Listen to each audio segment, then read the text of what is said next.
Hello guys, അപ്പോൾ ഇന്നൊരു ഔട്ടിങ്ങിന് പോവാണ്. അപ്പോൾ ഒരു ഗെറ്റ് റെഡി വിത്ത് മീ ആവാമെന്ന് വിചാരിച്ചു.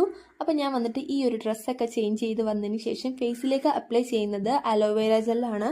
അതിനുശേഷം ഞാൻ വന്നിട്ട് ഒരു സൺസ്ക്രീനും കൂടെ യൂസ് ചെയ്തിട്ടുണ്ടായി, പക്ഷെ അതിൻ്റെ വീഡിയോ എൻ്റെ നിന്ന് മിസ്സായിട്ടുണ്ട്. ഞാൻ വന്നിട്ട് ഐബ്രോസ് ഫില്ല് ചെയ്യാൻ വേണ്ടിയിട്ട് ഈ ഒരു ഐബ്രോ പെൻസിലാണ് യൂസ് ചെയ്യുന്നത്. അതിൻ്റെ ബാക്കിൽ തന്നെയുള്ള ബ്രഷ് വെച്ച് നല്ല രീതിയിലൊന്ന് കോംബ് ചെയ്ത് കൊടുക്കുന്നുണ്ട് കേട്ടോ. ഞാൻ യൂസ് ചെയ്യുന്നത് ഒരു ഐലൈനറാണ്. അതിനുശേഷം ഒരു പ്രഹസനാണ് ഇപ്പം നിങ്ങൾ കണ്ടുകൊണ്ടിരിക്കുന്നത്. എനിക്ക് പ്രത്യേകിച്ച് ഐലാഷസ് കേൾ ചെയ്യാൻ മാത്രമൊന്നുമില്ല, ചെറിയ ഐലാഷസ് ആണ്.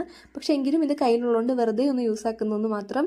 അത് കഴിഞ്ഞിട്ട് ഞാൻ ഈ ഒരു ഐലാഷസിനെ ഒന്ന് ജീവം വപ്പിക്കാൻ വേണ്ടി യൂസ് ചെയ്യുന്നൊരു സാധനമാണ് ഈ മസ്കാര. ഇത് വന്നിട്ട് മെബിലിൻ്റെ സ്കൈ ഹൈ മസ്കാരയാണ്. ആൻഡ് ഇപ്പം ഞാൻ യൂസ് ചെയ്യുന്നത് മമഅർത്തിൻ്റെ ബീട്രൂട്ട് ടിൻറ്റഡ് ലിപ് ബാമാണ്. ഈ ഇടയായിട്ട് ഞാൻ ലിപ്സ്റ്റിക്ക് യൂസ് ചെയ്യുന്നത് പൊതുവേ കുറച്ചിട്ടുണ്ട്. ഈ ഒരു ലിപ് ബാമാണ് ഇപ്പോൾ യൂസ് ചെയ്യാറ്. ഞാനൊരു ലിപ് ലൈനർ യൂസ് ചെയ്യുന്നുണ്ട്. ഇത് സ്വിസ് ബ്യൂട്ടിയുടെ ലിപ് ലൈനർ ആയിരുന്നു കേട്ടോ. ആൻഡ് ആക്സസറി ആയിട്ട് ഞാൻ യൂസ് ചെയ്യുന്നത് ഈ ഒരു വാച്ചാണ്.